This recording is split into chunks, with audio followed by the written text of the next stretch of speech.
அஸ்ஸலாமு அலைக்கும் ரஹ்மத்துல்லாஹி பரகாத்தகு. அல் குர்ஆனில் கூறப்பட்ட நபி அய்யூப் அலைவசல்லம் அவர்களின் வரலாற்றை குர்ஆன் மற்றும் ஹதீஸ் அடிப்படையில் தெரிந்து கொள்வோம் இன்ஷா அல்லாஹ். நபி அய்யூப் அலைவசல்லம் அவர்களின் மனைவி பெயர் ரஹ்மா. இவர்களுக்கு அல்லாஹு தாலா மொத்தம் 14 பிள்ளைகளை கொடுத்தான். அவர்கள் அனைவரும் சந்தோஷமாக வாழ்ந்து வந்தார்கள். நபி அய்யூப் அலைவசல்லம் அவர்கள் பெரிய செல்வந்தராக இருந்தார்கள். அவர்களுக்கு சொந்தமாக நிறைய இடங்கள் இருந்தன. அவற்றில் கால்நடைகளை வளர்த்து வந்தார்கள்.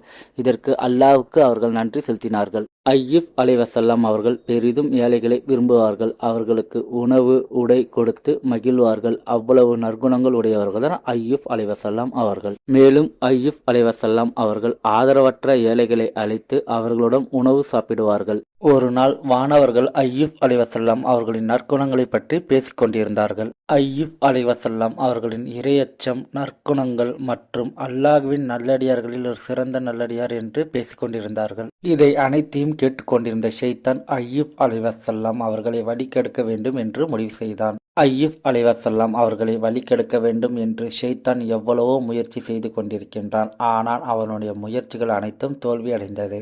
ஏனென்றால் அய்யூப் அலைவசல்லம் அவர்கள் இறையச்சம் உடையவர்கள், அல்லாஹ்வின் மீது அதிக நம்பிக்கை கொண்டவர்கள். இதனால் ஷைத்தான் கோபம் அடைந்தான். பின்பு ஷைத்தான் அல்லாஹ்விடம் சென்றான். அல்லாஹ்விடம் போய், நீ வழங்கிய செல்வத்திற்காக மட்டும்தான் அய்யூப் அலைவசல்லம் அவர்கள் இறையச்சத்துடன் இருக்கின்றார்கள். நீ அந்த செல்வத்தை எடுத்துக்கொண்டால் அவர்கள் இறையச்சம் உடையவர்களாக இருக்க மாட்டார்கள் என்று கூறினான். அல்லாஹு தாலாவுக்கு தெரியும் அய்யூப் அலைவசல்லம் அவர்கள் செல்வத்திற்காக இறையச்சம் உடையவர்களாக இருக்கவில்லை என்று.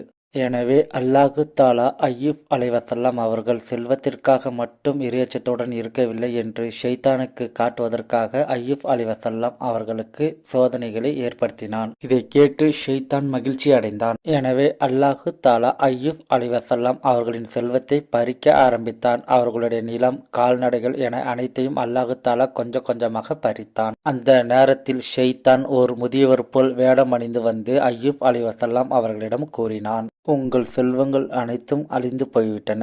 மக்கள் என்ன சொல்கின்றார்கள் என்றால், நீங்கள் அதிகமாக தர்மம் செய்ததால் தான் செல்வம் அழிந்தது என்று கூறினான். மேலும் இன்னும் சில பேர், நீங்கள் அல்லாஹ்வுக்கு பிரார்த்தனை செய்து கொண்டிருப்பதால் உங்கள் செல்வங்கள் அழிந்து போய்விட்டன என்று கூறினார்கள் என்று ஷைத்தான் கூறினான். தீங்குகளை தடுக்கும் அல்லாஹு தாலா உங்களுடைய செல்வங்களை பாதுகாத்திருக்க வேண்டாமா என்று ஷைத்தான் கேட்டான். அய்யூப் அலைவசல்லம் அவர்கள் கூறினார்கள், அல்லாஹு தாலா தான் நாடியவர்களுக்கு கொடுக்கின்றான், தான் நாடியவர்களிடமிருந்து எடுக்கின்றான் என்று கூறினார்கள். மேலும் அய்யூப் அலைவசல்லம் அவர்கள் கூறினார்கள், நான் வைத்திருந்த சொத்துக்கள் அனைத்தும் அல்லாஹ் எனக்கு கொடுத்தது.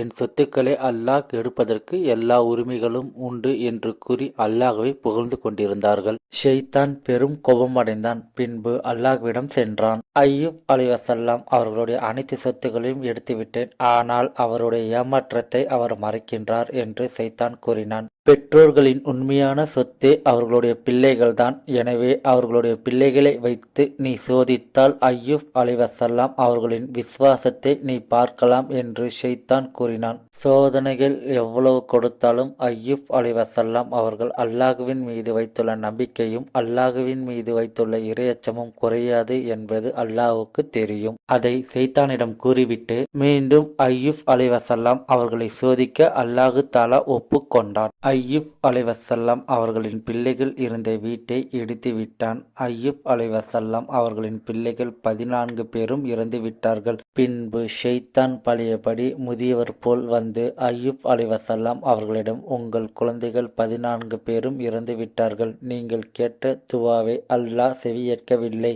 உங்கள் துவாவை அல்லாஹ் புறக்கணித்து விட்டான் என்று ஷைத்தான் கூறினான். அதற்கு அய்யூப் அலைவசல்லம் அவர்கள் கூறினார்கள், அல்லாஹ் தான் நாடியவருக்கு கொடுக்கின்றான், அல்லாஹ் தான் நாடியவர்களிடமிருந்து எடுக்கின்றான் என்று கூறினார்கள். மேலும் அய்யூப் அலைவசல்லம் அவர்கள் கூறினார்கள், அல்லாஹு தாலா சிலருக்கு நன்மையை கொடுப்பான், சிலருக்கு தீமையிலிருந்து பாதுகாப்பான். என் பிள்ளைகளும் எனக்கு ஒரு சோதனைதான் என்று கூறி அய்யூப் அலைவசல்லம் அவர்கள் அல்லாஹ்வை புகழ்ந்து கொண்டிருந்தார்கள். இதை கேட்ட ஷைத்தான் மீண்டும் கோபப்பட்டான். மீண்டும் ஷைத்தான் அல்லாஹ்விடம் வந்தான். அய்யூப் அலைவசல்லம் அவர்களுடைய செல்வங்களும் போய்விட்டது, அவர்களுடைய குழந்தைகளும் இறந்து போய்விட்டார்கள். ஆனால் அவருடைய உடல் ஆரோக்கியமாக இருப்பதால் அவர் மீண்டும் செல்வங்களையும் பிள்ளைகளையும் பெற்றுக்கொள்ளலாம் என்று நினைக்கிறார் என்று கூறினார். மேலும் ஷைத்தான் கூறினான், அவருடைய உடல் ஆரோக்கியத்தை நீ குறைத்தால் அவர் உன் மீது வைத்துள்ள நம்பிக்கையை இழந்து விடுவார் என்று கூறினான். மேலும் ஷைத்தான் அல்லாஹ்விடம் அய்யூப் அலைஹிஸ்ஸலாம் அவர்களின் உடலின் மீது எனக்கு அதிகாரம் கொடு என்று கேட்டான். அல்லாஹு தஆலா ஷைத்தானுக்கு ஒரு பாடத்தை கற்றுக் கொடுக்க வேண்டும் என்பதற்காக ஷைத்தானுடைய கோரிக்கையை ஏற்றுக்கொண்டான்.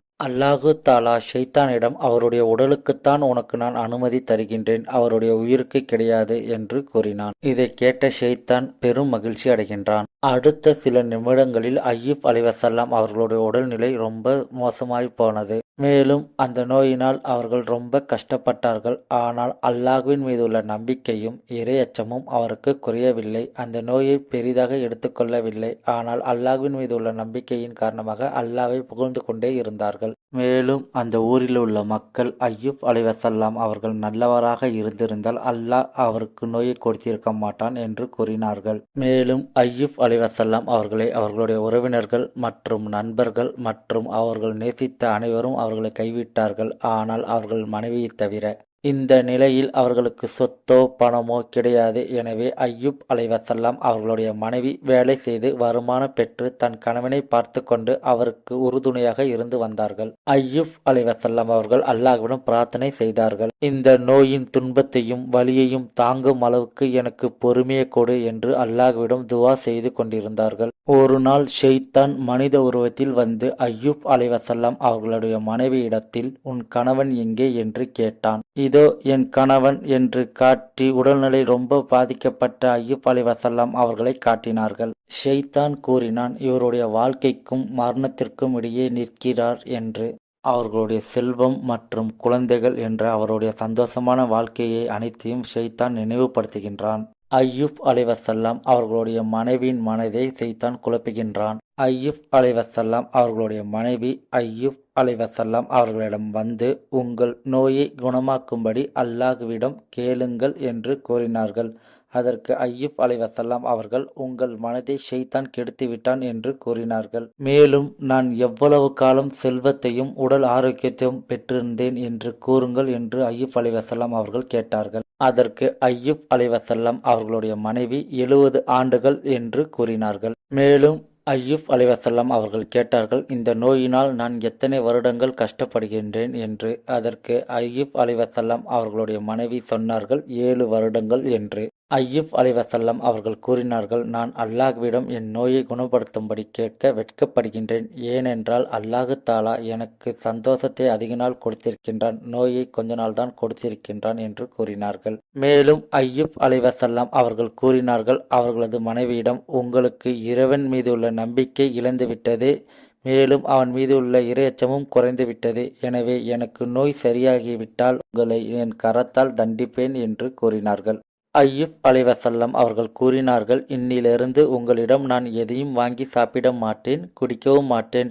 நீங்கள் என்னை பார்க்க வர வேண்டாம். என் இறைவன் எனக்கு என்ன தருகின்றானோ என்ன கொடுக்கின்றானோ அதை செய்து கொள்ளட்டும் என்று கூறினார்கள். இதை கேட்டு அய்யூப் அலைஹிஸ்ஸலாம் அவர்களுடைய மனைவி ரொம்ப கஷ்டப்பட்டு அந்த இடத்தை விட்டு சென்றார்கள். பின்பு அல்லாஹ்விடம் அய்யூப் அலைஹிஸ்ஸலாம் அவர்கள் துஆ செய்தார்கள். நோயினால் ஆன துன்பம் என்னை தீண்டிருக்கின்றது. என் இறைவனே, கிருபை செய்பவர்க்கெல்லாம் நீயே கிருபை செய்பவன் என்று அய்யூப் நபி அவர்கள் துஆ செய்தார்கள். அய்யூப் அலைஹிஸ்ஸலாம் அவர்களுடைய துஆவுக்கு அல்லாஹ் உடனடியாக பதிலளித்தான். அல்லாஹு தஆலா அய்யூப் அலைஹிஸ்ஸலாம் அவர்களுடைய பாதத்தை பூமியில் அடிக்க சொன்னான். அதேபோல் அய்யூப் அலைஹிஸ்ஸலாம் அவர்கள் அடித்தார்கள். பூமியிலிருந்து தண்ணீர் வந்தது. அல்லாஹு தஆலா அந்த தண்ணீரை அவருடைய உடல் முழுவதும் தேய்த்துக்க சொன்னான். அவர் உடலில் இருந்த கொப்பளங்கள் காயங்கள் அனைத்தும் மறைந்தது. அவர்களுடைய தோள்கள் அனைத்தும் மாற்றப்பட்டு அய்யூப் அலைஹிஸ்ஸலாம் அவர்கள் முழுமையாக குணமடைந்தார்கள். அய்யூப் அலைஹிஸ்ஸலாம் அவர்களை விட்டு பிரிய மனமில்லாத அவர்களுடைய மனைவி திரும்பவும் அய்யூப் அலைஹிஸ்ஸலாம் அவர்கள் வீட்டுக்கு வந்தார்கள். வீட்டிற்குள் வந்தவுடன் அய்யூப் அலைஹிஸ்ஸலாம் அவர்களை அவர்களுடைய மனைவிக்கு அடையாளமே தெரியவில்லை. ஏனென்றால் அய்யூப் அலைஹிஸ்ஸலாம் அவர்கள் முழுமையாக குணமடைந்திருந்தார்கள். அய்யூப் அலைஹிஸ்ஸலாம் அவர்கள் அவர்களுடைய மனைவியை பார்த்து ரொம்ப சந்தோஷப்பட்டார்கள். அவர்களுடைய மனைவியை வரவேற்றார்கள். அய்யூப் அலைஹிஸ்ஸலாம் அவர்களுடைய மனைவி அய்யூப் அலைஹிஸ்ஸலாம் அவர்களை பார்த்து ரொம்ப சந்தோஷப்பட்டார்கள். பின்பு அல்லாஹ்வுக்கு நன்றி செலுத்தினார்கள். அய்யூப் அலைஹிஸ்ஸலாம் அவர்கள் தன் உடல்நிலை சரியானவுடன் தன் மனைவியை தன் கரத்தால் தண்டிப்பேன் என்று வாக்கு கொடுத்திருந்தார்கள். அய்யூப் அலைஹிஸ்ஸலாம் அவர்கள் தனது மனைவியை தண்டிக்க மனமில்லை. ஆனால் அல்லாஹ்வுக்கு கொடுத்த வாக்கை மீற முடியவில்லை. எனவே அல்லாஹு தஆலா அய்யூப் அலைஹிஸ்ஸலாம் அவர்களுக்கு ஒரு கட்டளை இட்டான். ஐயூப் அலைவசல்லாம் அவர்களை ஒரு மெல்லிய புல்முட்டை எடுத்து அவர்களது மனைவியை அடிக்க அல்லாஹு தாலா கட்டளையிட்டான். இதனால் ஐயூப் அலைவசல்லாம் அவர்கள் அல்லாஹ்வுக்கு கொடுத்த வாக்கு நிறைவேறிடும். மேலும் அல்லாஹு தாலா ஐயூப் அலைவசல்லாம் அவர்களுக்கு அவர்களுடைய சொத்துக்களையும் அவர்களுடைய பிள்ளைகளையும் திரும்ப கொடுத்தான். ஐயூப் அலைவசல்லாம் அவர்கள் இந்த உலகத்தில் 93 ஆண்டுகள் வாழ்ந்தார்கள். பின்பு இறந்து விட்டார்கள். ஐயூப் அலைவசல்லாம் அவர்கள் அவர்களுடைய கஷ்டங்களையும் துன்பங்களையும் அல்லாஹ்வுக்காக பொறுத்து கொண்டார். நாமளும் நம்மளுடைய கஷ்டங்களையும் துன்பங்களையும் அல்லாஹ்வுக்காக பொறுத்து கொள்வோம். ஐயூப் அலைவசல்லாம் அவர்களுடைய வரலாற்றை நாம் தெரிந்து கொண்டோம். இன்ஷா அல்லாஹ் நம் குழந்தைகளுக்கு சொல்லிக் கொடுப்போம். அஸ்ஸலாமு அலைக்கும் வ ரஹ்மத்துல்லாஹி வ பரகாத்தஹு.